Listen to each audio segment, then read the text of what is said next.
In today's episode of Bill and Frank's Guilt-Free Pleasures, we finally jump into a song that's both yachty and naughty. We talk about a song whose video may or may not feature 7 shop teachers from the 1990s. And to top it all off, we talk about hundreds of flamingos and one Michael Macdonald. You're listening to our discussion on Ride Like the Wind by Christopher Cross.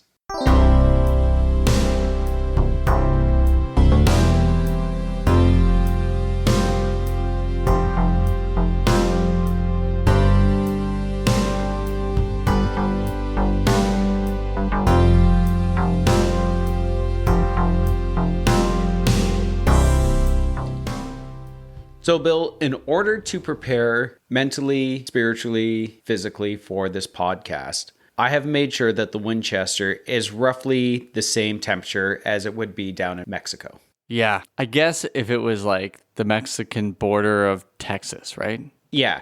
Okay, because just for our listeners from Mexico, I did travel to Mexico City once and it was kind of cool. But this is very hot in the Winchester. It is so hot. I think I've passed out while you were speaking twice. Yeah. I know 98 Degrees is one of your favorite bands, and I feel like I'm in the midst of that. It could be hotter. It might be 100. It might be 100. I was going to say about 35 degrees Celsius. Like, I'm a Celsius guy. I don't use Celsius in the summer, Frank. No. Fahrenheit's is summertime. Celsius is for winter. Well, Celsius always makes it sound like it's cooler than it actually is. Maybe it's a psychosomatic thing. I'm trying to convince myself that I'm not as hot as I am and sweating through my shirt as I am. Yeah. You don't look like it's working. No, not at all. So today's song is a rare yacht rock outlaw ballad song. Oh, wait, it's not a ballad. It's a rocker.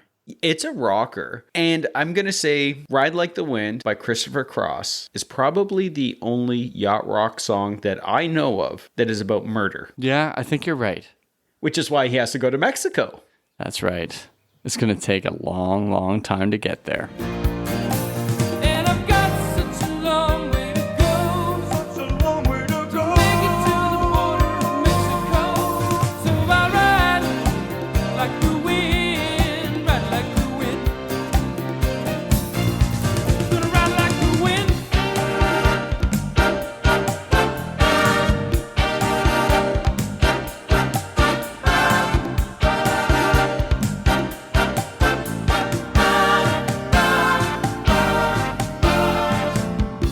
All right, Frank, let's talk history of Christopher Cross. Yeah, Christopher Charles Geppard is his real name. Yeah. And he's from Texas. Right, he's not from California. No, not at all. Yeah. Growing up, he loved Westerns like the old serials, The Lone Ranger and stuff like that, which really inspired and influenced this song, along with LSD. And he also loved the Beach Boys. And so his voice comes from, I think, his emulation of Carl Wilson.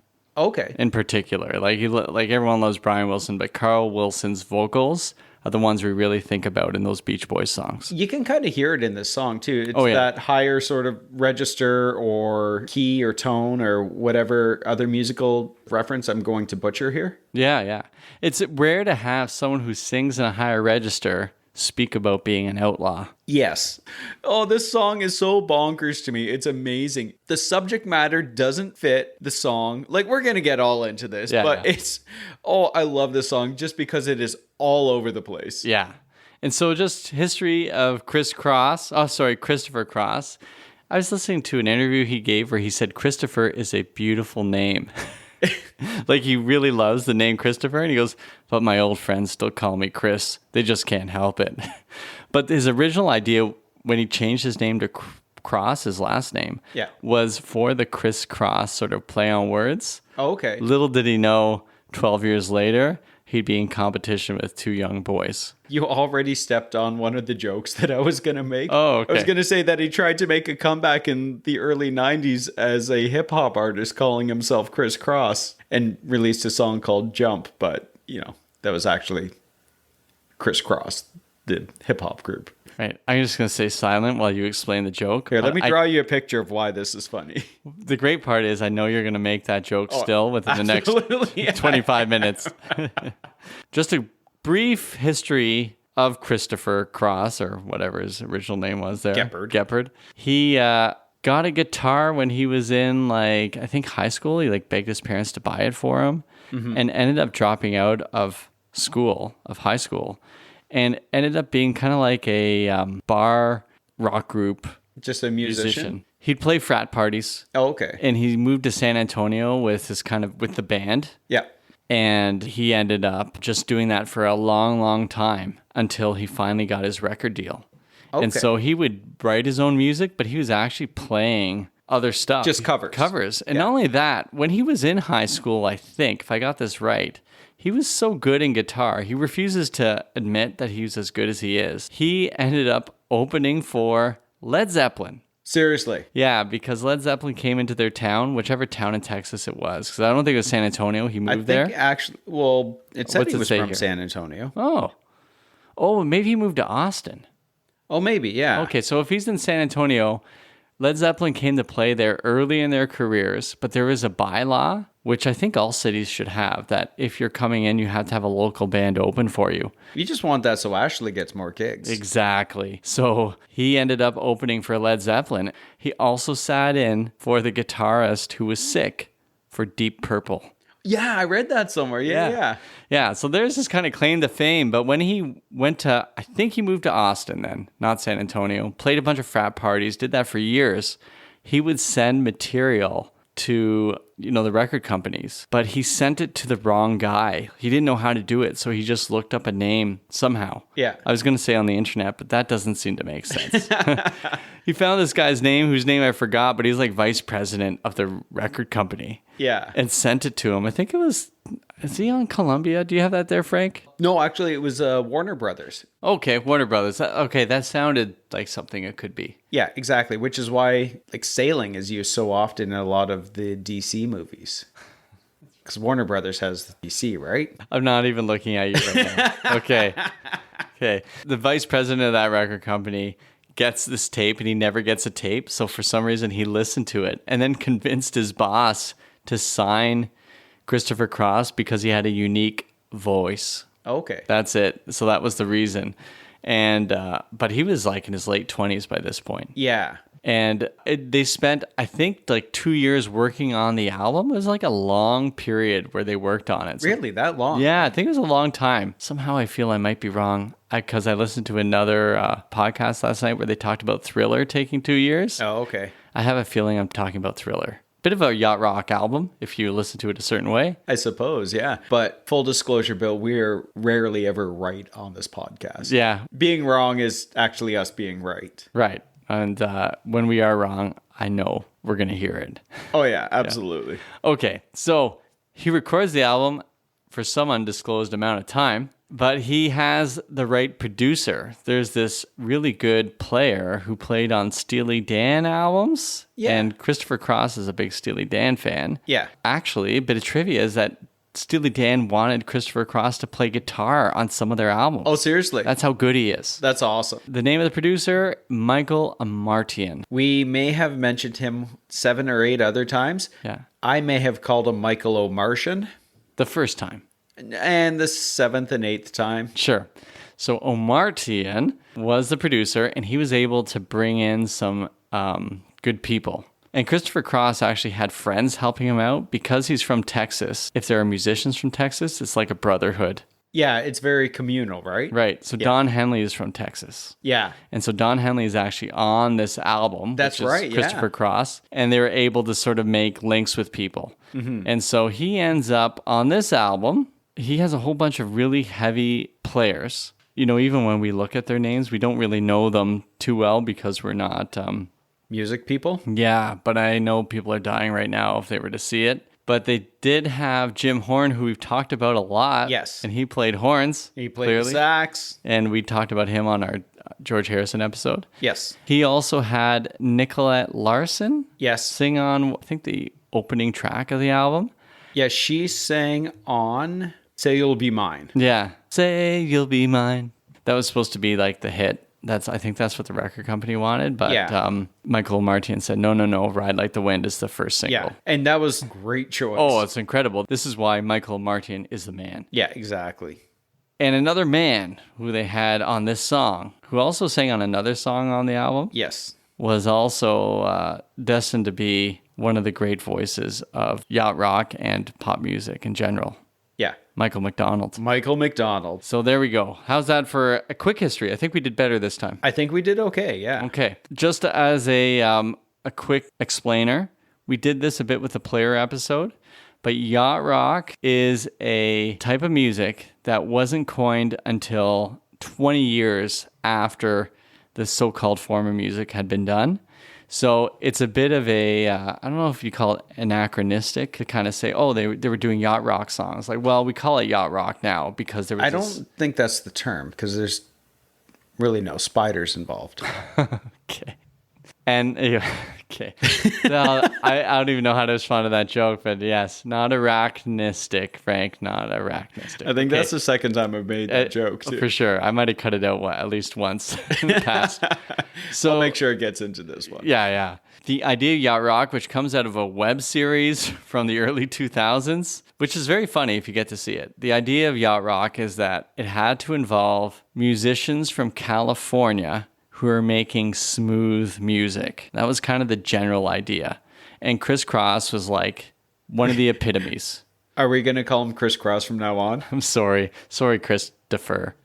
Christopher is a beautiful name. It is a beautiful name. It is beautiful, smooth sounding music. It goes along with the name Christopher. Yes. And of course, the Doobie Brothers under Michael Macdonald have the smoothness. Steely Dan is as smooth as silk.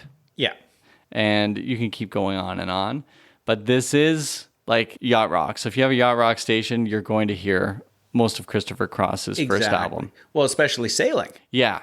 Because yachts sail. That's correct. And they ride like the wind, even though this is not, of course, riding like the wind. He must be on horseback. It would be really difficult to ride a yacht from San Antonio to Mexico, I think. It would be.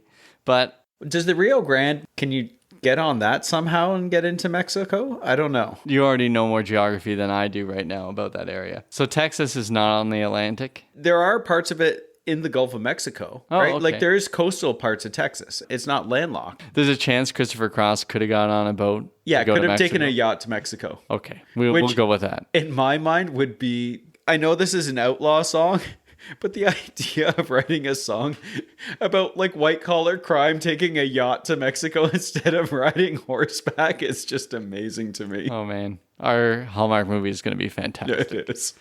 All right, Frank. Players on this album. Do we go through the players or we just go to the song? The players on this song are pretty amazing. Okay. I mean, you got Christopher Cross, Michael Macdonald, Michael O'Martian. Well done. There we go. Ended up playing on it. Jim Horn, who we've mentioned before. A number of these names I recognize. I don't know from where. Tommy Taylor, Lenny Castro, Victor Feldman, Jackie Kelso. Like, they're all names that we see a lot in Wikipedia when we look at personnel. Exactly. And skip it. Yeah, exactly. Because I really don't need to know all 7 saxophone players that played on this, but at the same time, there are like 7 saxophone players playing on this song. There's like an entire symphony going on here. Yeah. Like they have a full orchestra. I shouldn't call it a symphony. That's what an orchestra plays. Yeah. Or they play Ride Like the Wind. Or they play Ride Like the Wind. Right. So they got a full orchestra running. That's Michael Martian's doing. You have a crazy guitar solo we'll get to later that's just kind of hidden in the song. Oh, it's bonkers awesome. You have so many interesting things going on here. So that takes us to the writing of the song. And, well, there's an interesting story behind it, Frank. We are a clean podcast, but it looks like we're going to have to go here. We're going to talk about illicit drugs. Okay. Oh, I didn't want to talk about them. I want you to talk about them so I can remain uninvolved. Okay, fine. Christopher Cross took acid. I didn't realize acid was LSD till recently. Until like 12 minutes ago? Maybe. Well, I don't get why you wouldn't just call it LSD, but they call it acid, which sounds way worse. Yeah. Acid always sounds like it. Okay, if I'm taking it, it's literally like frying something in my brain. Yeah, and I can't help but see those eggs frying in the commercials in between the Punky Brewster's special episode. So there's no way we're trying LSD. I don't care about opening pathways of the mind. My pathways are open just fine. Thank you very much. So I'm just going to call it LSD, Frank. And that's what Christopher Cross took. And he took this LSD and he just wrote what came to his mind as he was experiencing it. And basically, this is how the song came out. And so I think it's really just bringing him back to when he was a kid and loved watching like cowboy stories about people escaping the law. So there we go. So this is, he called it, and that's why I used that word earlier, he called it anachronistic because I guess he was thinking about it in present time, but I think it works best if you just think of this as a song from the Old West, even though Texas is south, right? Yeah, but it was considered part of like that whole thing. Like Billy the Kid spent time in Texas and New Mexico and stuff like that. Right. Before he would skin out to Mexico. Yes, okay, gotcha. According to Young Guns. I'm not sure if they actually use those terms in real Old Western-y times. Right. But okay. Can we talk more about Young Guns? As long as it's not Young Guns 2. What about Young Guns 3? They are making one, right? Yes. Yeah. Yes. That's fantastic. He's driving with his band, I guess, are they driving to or from San Antonio? It's one or the other. Anyways, San Antonio's in the mix. So is another city that they're going to or from. I'm not exactly sure which one it is. Yeah, well, he's tripping. He's writing this song about outlaws. And this song makes no sense. This song does not sound like an outlaw song at all. So I guess he had the bare bones of the song because... Oh, that's right. Yeah. He would cover the final song from Band on the Run, the Paul McCartney and Wings album. Yeah. At some point, he was doing the ba-da-da-da, ba-da-da-da. Yeah. What I love is I have this great idea for a song. It just goes ba-da-da-da, da-da-da-da, and we'll just write everything else around it. It's fine. As long as that's in it, that's cool. How about we write it about cowboys skinning out to Mexico because of murders that they committed? Again, all over the place, makes no sense, but It's amazing. And we'll record it with my Beach Boys voice. Exactly. And I'll get Michael Macdonald on this thing. It's perfect. And it can only be perfect because it feels so, as the kids used to say, random. Yes. Random. All right, Frank, let's jump into that opening section. And it is 34 seconds long.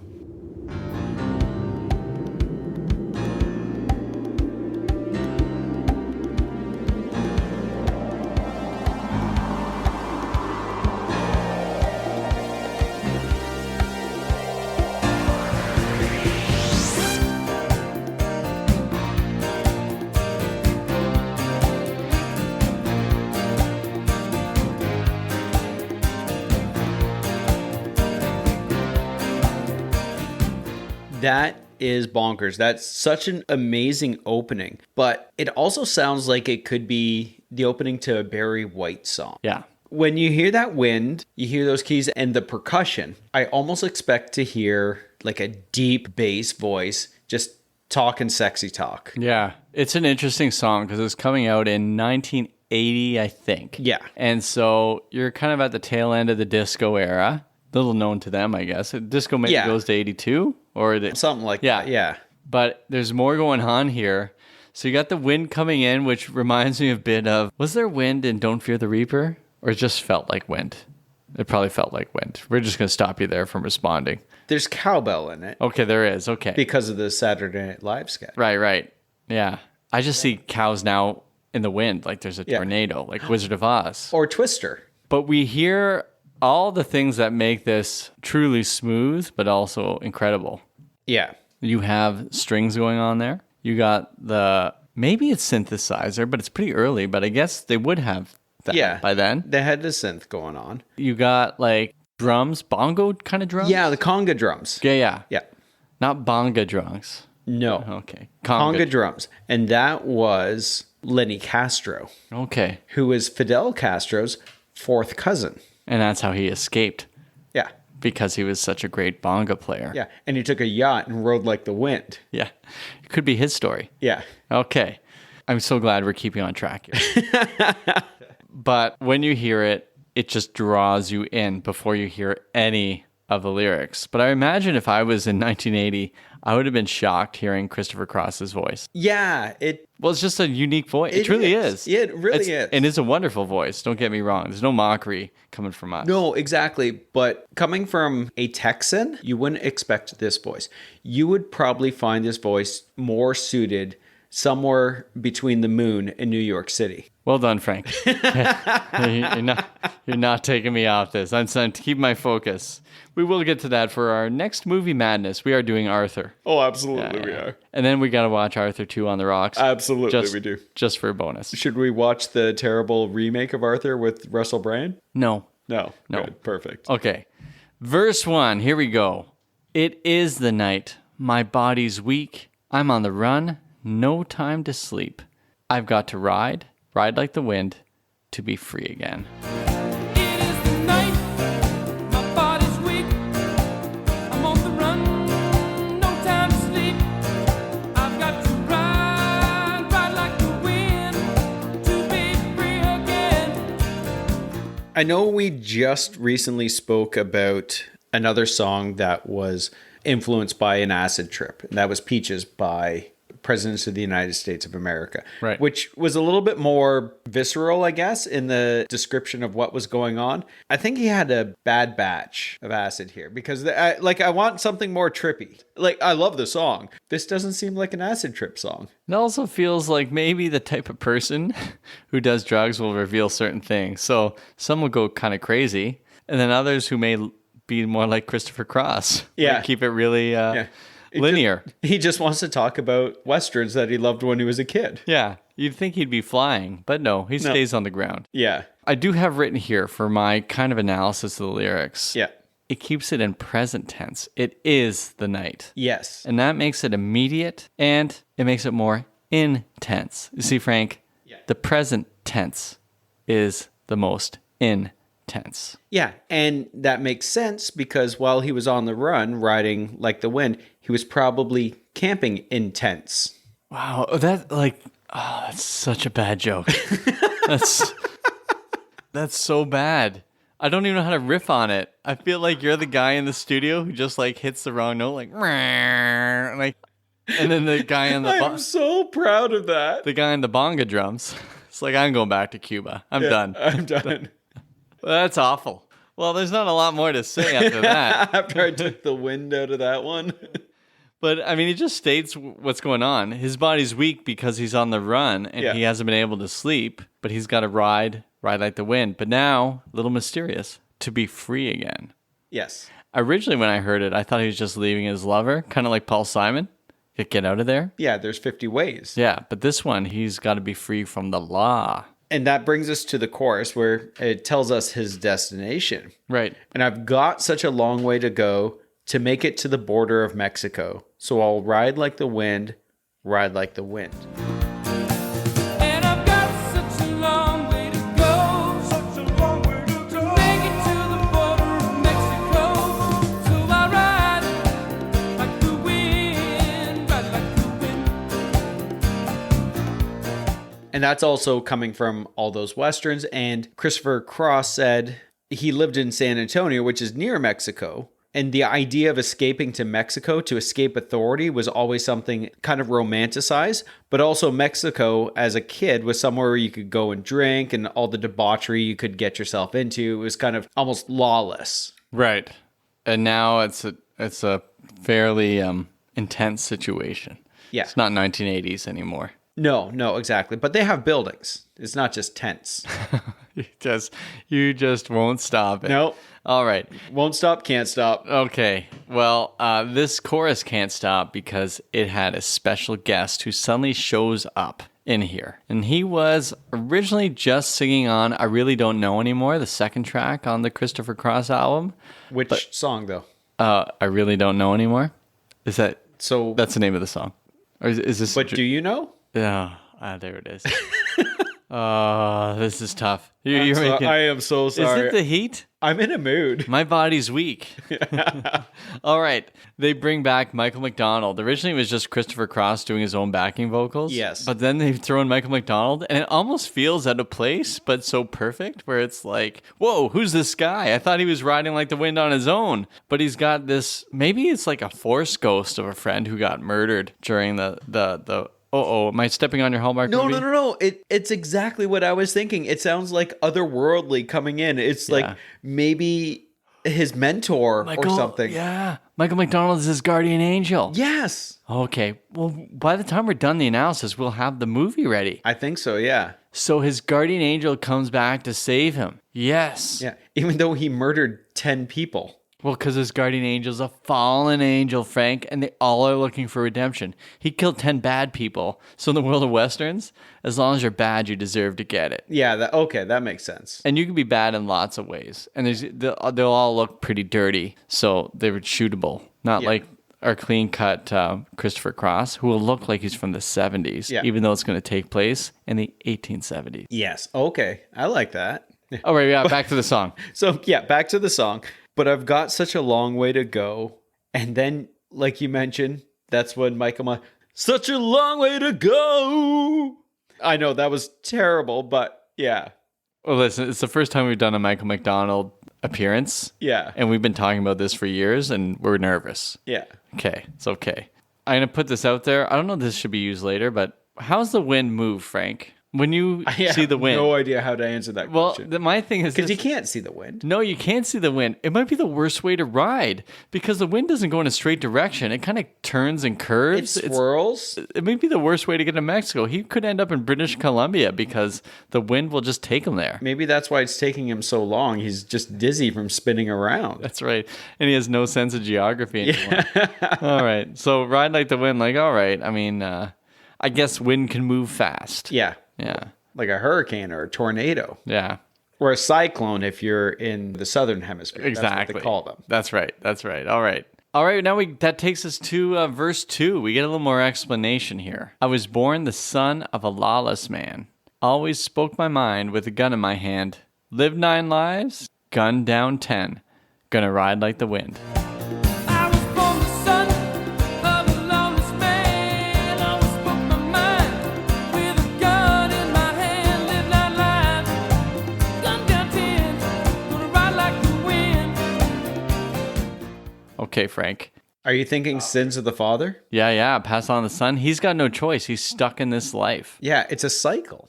So I think the idea of getting free is also getting free from his past. Yeah, maybe so he can start anew. Right. So he says he always spoke his mind with a gun in my hand, which means maybe he was a bit of a big mouth. What do you think? Or was he just kind of saying... Backed himself up with his steel. Right. I'm trying to think of like speaking his mind, what that could look like with a gun. Are you thinking like a puppet show where the gun's talking? I don't know. Yeah, that would be... Because that would be amazing. Oh, he was a child's entertainer. Oh, I'm thinking he's just a really strange philosopher where it's like, okay. you know, I think there isn't such a thing as predestination. I think we really have free will. What do you got to say about it as he points his gun around? All right, this is going nowhere. Yeah, well, it's going somewhere. It's in the wind. And I've got such a long way to go, such a long way to go. Make it to the This is one of the things that I love about the song, and also is bonkers to me, is complete yacht rock song. And then he's talking about killing 10 people. It's a song about a murderer. Yeah, there's no way I've ever heard a song about a murderer in yacht rock. No, live 9 lives, gun down 10, gonna ride like the wind. Right. He went full on Johnny Cash. Yeah. Yeah. That's completely unexpected. And when you hear it in the song, it's just here, gun down 10. That's all I heard. I'm like, I didn't know he gunned down 10. I just thought he gun. That's all I heard. Exactly. Because you don't want to hear that. You don't want to hear that this guy murdered people. No. So I think I inserted something else. Like, oh, he really needs to leave his relationship Yeah. with his dad. But that also goes back to like how bonkers the out west was, like the old west. Yeah. People just routinely shot 10 people, I guess. Right. Especially in the Western movies. But from what I gather, like in history, like you'd have things like this could happen, but it was so rare, and people actually would leave their guns in town. We talked about this during Blaze of Glory. Like you had to deposit your gun in town when you went in. Yeah. So if you're an outlaw, everyone knew who the outlaw was when he kind of came in because he wouldn't give his gun. But I think it wasn't quite as like crazy. Yeah, and in the Old West, you probably had more of a chance of being killed by getting a hangnail than you would by being gunned down by Christopher Cross. That's true. That's true. All right. It's the heat. It is. It is the night. All right, here we go. So we go into chorus, same chorus as before. Yeah. But it has that interesting Gonna ride like the wind. And then we get, I think, finally, does the ba-da-das come there? Yeah, that's where the ba-da-da-da-da-ha-ha-ha. How did I do there? Pretty good. I was hearing other vocals there. Let me just think for a second. I heard Spandau Ballet. I was about to break into Spandau Ballet there. Yeah, you were getting there. Yeah. But I also love that is kind of right in the middle of the song, but it was also the focal point of the song when Christopher Cross, in my mind anyways, when he was writing this, because, okay, I already got this ba-da-da-da-da-ha-ha-ha part, and we'll just make a song up around it. It's so catchy. Yeah. Oh, it's so good. Gonna ride like the wind.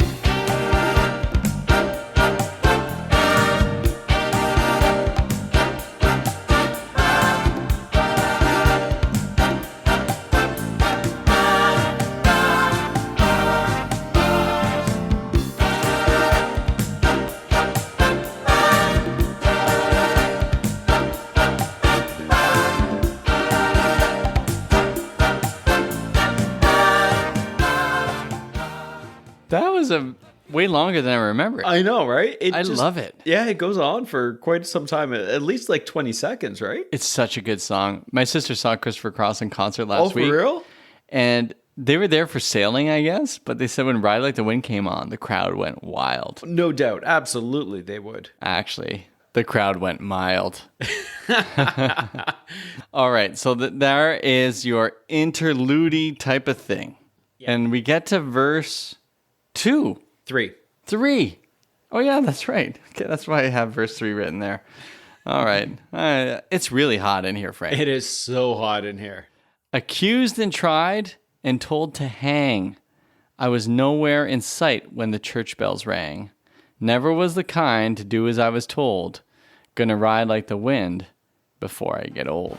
Accused and tried and told her, hey, I was nowhere in sight when the church bells rang. Never was kind to do as I was told. Gonna ride like the wind before I get old.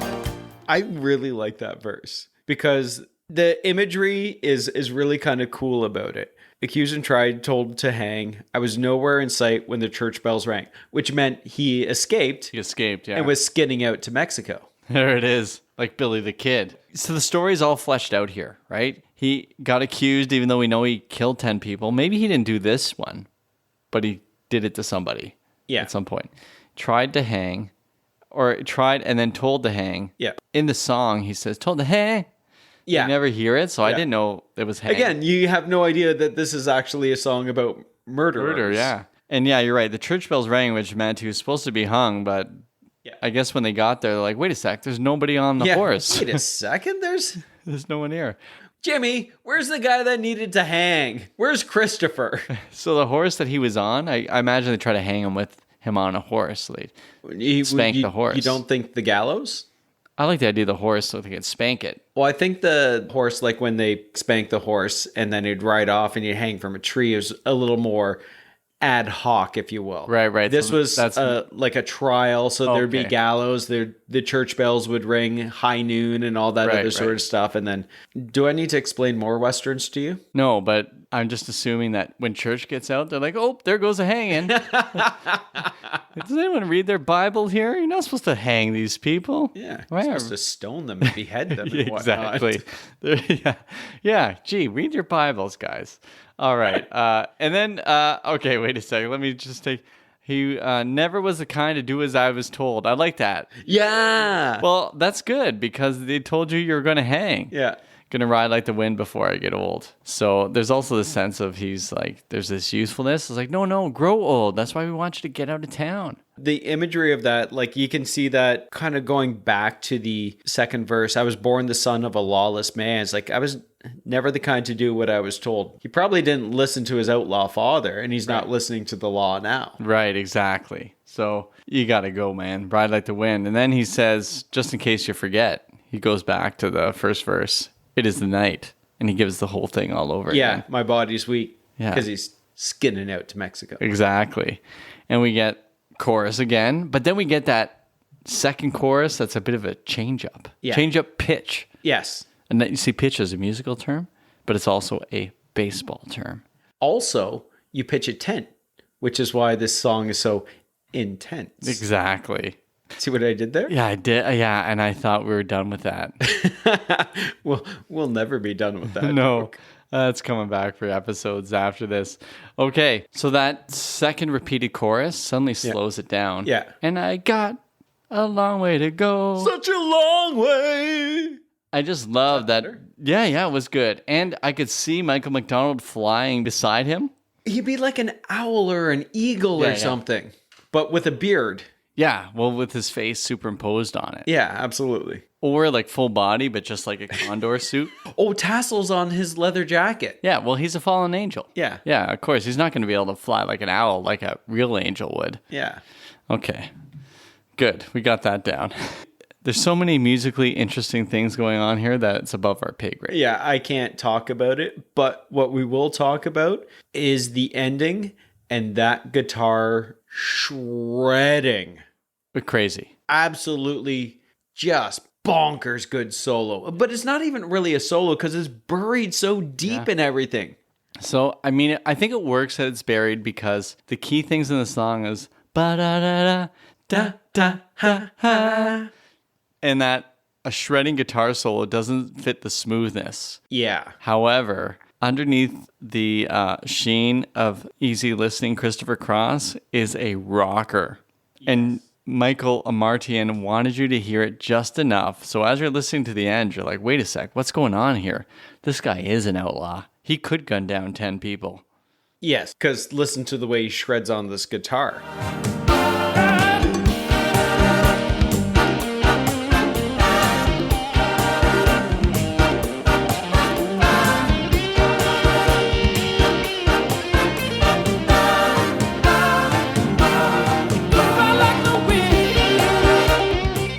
It's amazing. And so recently I found on the YouTube anyways, that Rick Beato, you ever read the Rick Beato stuff?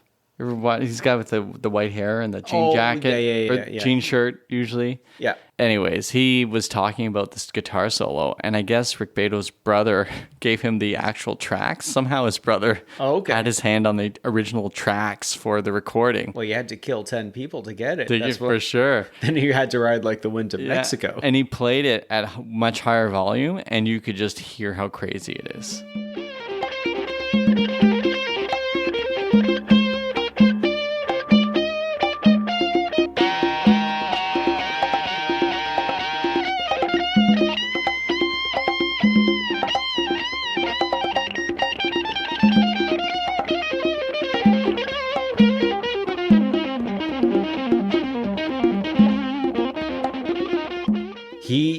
By he, I mean Christopher Cross is just amazing on guitar. And originally, it was supposed to be someone else playing that guitar solo, but Michael Amartian said, like, no. Christopher, this is yours. Good call. And this is the crazy thing where Christopher Cross is like, well, I'm not a great guitar player. Like, not a great guitar player. If Steely Dan asks you to play on a song, that defines greatness. You filled in last minute for Deep Purple, you're kind of okay. I mean, there's about 18,000 other kids who could play Smoke on the Water. Phil, those three chords are really difficult. That's fantastic. I feel like that's like, he's such a great drummer. He played Wipeout once when the other guy couldn't play it. Okay. Why don't we jump into some categories here, Frank? I mean, I don't want to walk away from the song. No, but I mean, we can chat about the video, which really isn't much of a video. Yeah, there's an official video, but it starts off with, it just says like Christopher Cross on this white banner, which has a flamingo on it. Okay. Which makes no sense to this song. And the video is just the band playing in front of this sort of banner. And during the video, any of the Michael Macdonald parts is kind of like a faded screen that's coming in for someone who's quote unquote singing the backup vocals, but they're never fully realized in screen, and then it fades back out to Christopher Cross. So, oh man. But you do see him absolutely give her on the guitar at the end. All right, here we go. So instead of a Hallmark movie, because Hallmark generally doesn't take place near the border of Mexico. Or involve a lot of murders. Yeah. Usually they can only have 3 tops for murders, and they're usually off screen. Yeah. So for this one, I think we need to come up with a better music video. So in our music video, it's going to be Wild West style, right? Yeah. Is it going to look Tombstone Wild West or Back to the Future 3 Wild West? I think Back to the Future 3 Wild West. Now, the banner you mentioned is the cover of the album. And that was made by, I think, either one of the session guitarists, like drew it. And then they liked it so much that they put it out there. And then they just gave it to Warner Brothers, who are, I think, even Christopher Cross says, well, it's better than putting your face on the album. so they put this out, and the guy put a green background with this flamingo. And the flamingo has now become his image. And so on his last album, I think about 5 years ago, was a big flamingo was still on it. So Oh, okay. That's awesome. the thing, right? So Can I also say just one thing? Watching the video, if I didn't know that they were actually proper musicians, I would say that the band was comprised entirely of high school shop teachers. that's very specific. I like that a lot. Yeah. So these are 1990s high school shop Yeah, teachers. absolutely. All right, so let's go to this video here. So I don't mind the shop teacher still being in this video. No. But I came up with a new idea. Okay. He's going to ride on a horse when he's getting away. And maybe the whole video is him running away and a flashback to what happened. Do you know who's running with him, Frank? Michael Macdonald? Flamingos. Like hundreds of them. It's going to be an expensive video because you got to get 100 flamingos. And you got to train them how to run. Yeah, and run fast because they're lazy runners, right? They're not like you. You run and you just Well, give their her. knees go backwards, right? Right. And Or they something always like that. stick their heads in the sand. No, those are ostriches. Oh, really? What the flamingos do? I don't know. They just sort of sit there and are pink. I like the idea that while he's trying to race through maybe suburban streets, even though I'm messing up the time period, they just stop on like people's houses who have significant birthdays. And Yeah. so like 50 of them just stand there. Lordy, lordy, look who's 40. And there's 40 flamingos just sitting there. This is why he has such a long way to go because he's going to get those flamingos back and get them running. He's herding flamingos. He's a flamingo herder. Oh, yeah. It's like, come on, Jerry, let's go. Jerry Yeah. is one of the flamingos. Yeah. He names the flamingos. Oh, this is good. So remember, Billy the Kid was, what did he steal, cows or something? Yeah, I think he was a cattle rustler, but he stole horses as well. Okay. So this guy, I don't like the idea of Christopher Cross, stealing flamingos. He's just a flamingo dealer. Yeah. And perhaps maybe flamingos is an illegal species in America at the time. Yeah. But it's all about him trying to gather these flamingos together to get them to Mexico. Now, he's been sentenced to death because he shot all the bad owners of flamingos. Oh, he saved all these flamingos Yeah. from 10 really bad flamingo owners Yeah. who had flamingo theme parks. Yeah, okay, the flamingos were being exploited. Yeah, that's right. And they would do like song and dance numbers, right? Little top hats and Yeah. everything. Hello, my baby. Hello, my... yeah. Yeah, Oh, like yeah, the frog totally. in the Looney Tunes. How long is this video? I don't know. It is really hot in here, though. It is really hot, but I think it's going to be 2 minutes longer than Thriller because Okay. that was also a great yacht rock album in the heat that I'm thinking of right now. Okay, Michael McDonald's there though. Okay, in my mind, though, he's riding an ostrich, which is a cousin to the flamingos. Yes, with the head in the sand. That's where things get really interesting. Yeah. All right, Michael McDonald, do we have him in an owl suit or is he just has like tassels or does he have wings attached? I think maybe Flaps? he's like some sort of wise old sage. Okay, all right. And then he just is there with them? Yeah. Is he going to get killed before the end? Like the guy in Roadhouse? No. Sam Elliott? Yeah. No. Yeah, maybe he was an old mentor who, like if this is old Western times, maybe he had got the consumption, got to cough, and had to go to a drier climate. All right. Da da da da. Da, da, da, da. You keep going ha ha ha. There's no way they say ha ha ha. I think there's a ha-ha. There's at least two ha's in there. Okay. All right.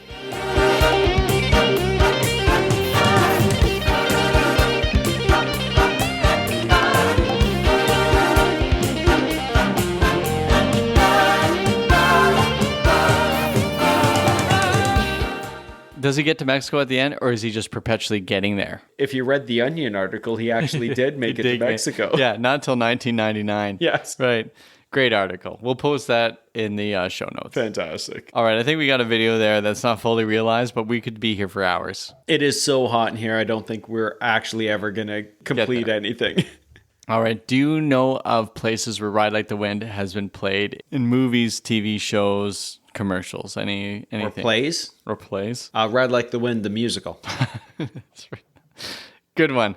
It's all about tents. Yes. Gotcha. I Thanks heard. for stealing my joke. There from you me. go.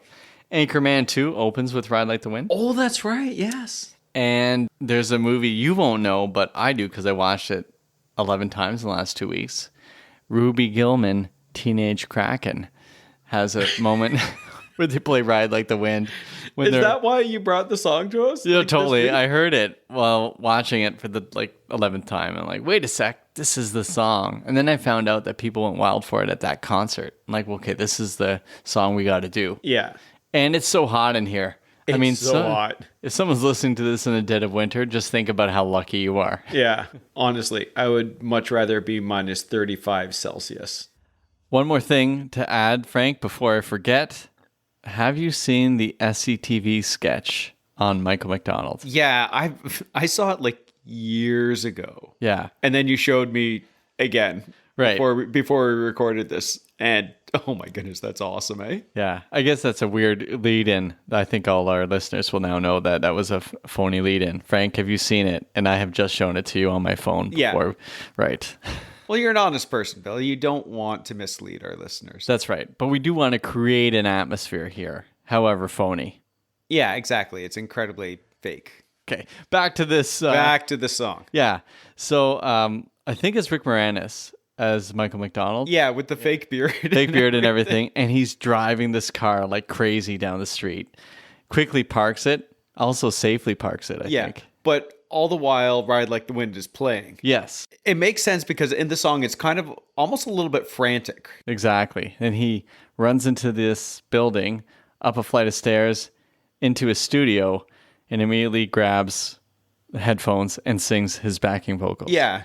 Yeah. He comes in and then he leaves and then he rushes right back in. Such a long way to go. Yeah. There's my awesome impersonation there again. It's incredible. Isn't it? Yeah. And he kept going back and forth to talk to them and then run back in to do his vocals. Yeah. And then when it was done, they just turned it off and said thanks. And he said, okay. And he slowly walks out and then he just darts out Yeah, the it just door. starts sprinting. It's awesome. They play the music and that's it. Yeah. Which is kind of a perfect sketch because I was thinking back to the 90s where they'd have these bigger narrative arc sketches in some of these comedy series. Yeah. But this one was just purely Yeah. one thing and that's it. Yeah, we got this idea. Frantic Michael Macdonald singing his backing vocals. Rick Moranis, go. Yeah. So there we go. Want to make sure I included that. Next category here, Billboard Top 10. The song peaked at number 2, kept off the top by Blondie's Call Me. Right. But we should also say Sailing and Arthur's Theme both went to number 1. So the top 10, I will go through the top 10. It's a bit of a... there's some good songs in it, but it's not a really, really strong top 10. Okay. 10, Sexy Eyes by Dr. Hook. Okay. You Might Be Right by Billy Joel at number 9. Like that one. Yeah. I Can't Tell You Why by the Eagles. I do like that one a lot. I don't think I really know that one. I can't tell you why. I also kind of don't like the Eagles. I do, but I don't. Oh. Okay. All right. We'll work on that later. It's complicated. Yeah. Yeah. Fire Lake by Bob Seger. Lost in Love by Air Supply at number 6. The banger. Yeah, it's fantastic. Special Lady by Ray Goodman and Brown at number 5. Nope. Next. Oh, yep. With You, I'm Born Again by Billy Preston and Sarita. Well, I know a bit about Billy Preston, but not that one. No. Another Brick in the Wall by Pink Floyd at number 3. Oh, yeah. They're going to feel the Christopher Cross heat soon enough. Exactly. Ride Like the Wind, Christopher Cross, number 2. And then Call Me by Blondie, number Okay. 1. And Call Me was number 1 for like 4 weeks. 4 weeks, yeah. Blondie's a tough one. I didn't realize how big Blondie was back then. Yeah. Grammys, Frank. Grammy categories. All the things that Christopher Cross did at the Grammys. Like, let's talk about things he won. We'll start there. Oh, that's right. Yeah, I saw that. All right, Frank, you ready? Yeah. Record of the Year, Sailing. Album of the Year, Christopher Cross, which is the big one. That's the one we'll talk about. Yeah. Song of the Year, Sailing. Best New Artist, Christopher Cross. Best Arrangement Accompanying Vocalist, Sailing. So Sailing is the big one. Yeah. He beat the Pretenders for New Artist. Seriously, Yeah. what was... Oh, okay. Well, I was going to say, what was the Pretender song that they were up for new artists? But I Yeah. guess it was the whole Just the whole artistry thing. thing. Yeah. Album of the year, he beat a whole bunch of people. One of them was Frank Sinatra. Another one was Pink Floyd's The Wall. Oh, wow. Now, we talked about this earlier where I think I said to you, I don't even think I've ever listened to The Wall. Yeah. And I thought, well, you know what? I better listen to The Wall so I'm ready for this episode. And I stopped because I can't listen to that album. No? I don't know. I know I was a big Genesis fan for the Peter Gabriel era and all that, but I just couldn't do it. I listened to three or four songs. Okay. Were you a big Genesis fan from the Peter Gabriel era, or did you use that as an excuse to justify your love for Phil Collins? Oh, wow. That's pretty good, Frank. You should go into therapy. I should. Okay. Yes, Frank. I love Phil Collins. I loved In Too Deep and Invisible Touch. Everything else is just me pretending to like whatever it was they were doing. It's all coming out here on episode 168 of Bill and Frank's Guilt-Free Pleasures. I don't think it's 168, but we're up there somewhere. somewhere, yeah. Okay. Yeah. So, I guess when he met I think David Gilmour is like, hey, you beat us for album of the year and you better watch your back. You beat Sinatra too, or something like that. So, I mean, it was a really good album. Yeah. This is a good album. So it gets chosen for album of the year. It's a safe enough album that The Wall's done by people who aren't from America. So that's already going to go against it. And it's not 2 albums long. It's only 1 album. But it's good. There's some really good things on this. Yeah. Well, absolutely. It's a great album. And I feel it's been unfair. Christopher Cross has been slagged a lot. Yeah. Well, on the strength of this album and these releases, we get Arthur's theme. That's the next thing, right? That's the next thing he releases after this. Yeah. And he wins Oscar. Yes, exactly. And then things kind of drop off. Kind of fall off a little bit for Christopher Cross until in 92 he releases a hip-hop album. We've been waiting for this joke. Keep going, Frank. Keep going. And tries to be relevant by calling himself Criss Cross. Yeah. He split himself into 2. Incredible. Jump is quite a song. They had their own Christopher Cross moment, didn't they? Yeah, exactly. Yeah. Well, it's tough when your voice changes. His didn't. He kept his high. They couldn't keep theirs high, could they? Exactly. Next up, Frank. Mixtape. Mixtape. What's your theme? My theme was I was just going to kind of do the same thing he did, but without the acid. So I decided I would just come up with a whole bunch of songs based on this song and just go with it. Whatever Okay. I felt. Now, I did have some Brussels sprouts with balsamic vinegar, which is a bit of an acid. So Yeah. you got to kind of go with whatever was in my mind at the time. Okay. So mine are all songs that remind me of Ride Like the Wind. Gotcha. Or parts of them. They go like this, Frank. Ba-da-da-da. Originally, I was thinking just Ba-da-da songs, but I didn't. Oh, do it. okay. Okay. First up, Take the Money and Run, Steve Miller Band. Oh, okay. Because they're criminals. They're on the run. Then I have Rhiannon, Because She Rides on the Wind, the Fleetwood Mac song, Rhiannon. Yeah. And then I have Take It on the Run by REO Speedwagon. Yeah. Nice. Then I have Carry On, Wayward Son, Kansas, because he's wayward and he's going on, but you got to carry on. And finally, I end off with a True Outlaw song by True Outlaw, Steve Earle, Copperhead Road. Nice. That's my 4 or 5 songs. That's great. That's fantastic. My mixtape, I am going with songs with famous guest vocalists. So I'm going to start off with Back in the High Life Again by Steve Winwood. Yep. At the very end, James Taylor. Doesn't Shaka Khan show up in there? No, that's in Higher Love. Oh, right. Okay. Oh, wow. Okay, different higher. Exactly. Yeah. Non-acid, though, right? No. Okay. For the Record by Kathleen Edwards features Norah Jones. Oh, that's a big one. Yeah. Another Day in Paradise, Phil Collins, Eric Clapton. David Crosby. Oh, he does backing vocals. Yeah. Eric Clapton plays guitar on that. Does he? Yeah. Yeah. These are vocalists, not guitarists. Wow. Yeah, okay. Sorry. I was like, I can't believe I've out trivia Bill Yeah. on Phil Collins here. Well, I know David Crosby did. All right. Now I'm going to stop. Okay. Continue. Okay. Golden Them Hills by Ron Sexsmith. Oh, the special edition with Gwyneth Chris Martin. Paltrow's husband. Yes, Gwyneth Paltrow's husband. Sorry. That sounded snarky. It was. It was. Chris Martin. Yeah. But I thought I'd throw in a little bit of Canadian That's good. with him and Kathleen Edwards. Everyone wants Ron Sexsmith to do well. Everyone So do does. we. Well, we do. We want him to smile a little bit too. Yeah, and he's from our hometown. Exactly, right? Yeah, and I've met him a handful of times, but I don't think he remembers. He still thinks you're in high school, doesn't he? We'll get him on this podcast. One of these days. All right. And I'm going to finish it off with Just Another Day by John Cicada with Gloria Estefan Yes. on backing vocals. Well done. That is a fantastic mixtape. And if we threw that mixtape in the air, Frank, It would ride like the wind. A long way to go. Such a long way to make it to the border of Mexico. So I ride like the wind, ride like the wind. Gonna ride like the wind.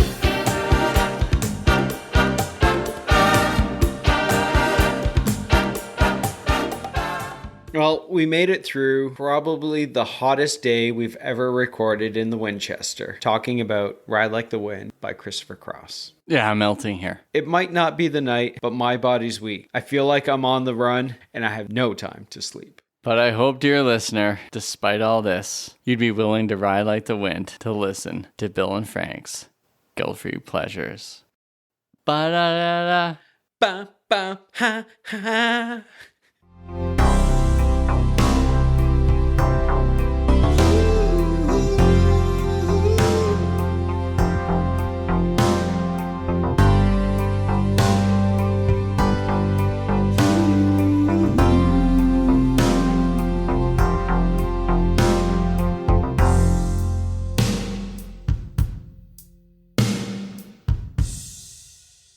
And I've got such a long way to go. Such a long way to To make it to the border of Mexico. So I ride like the wind, ride like the wind.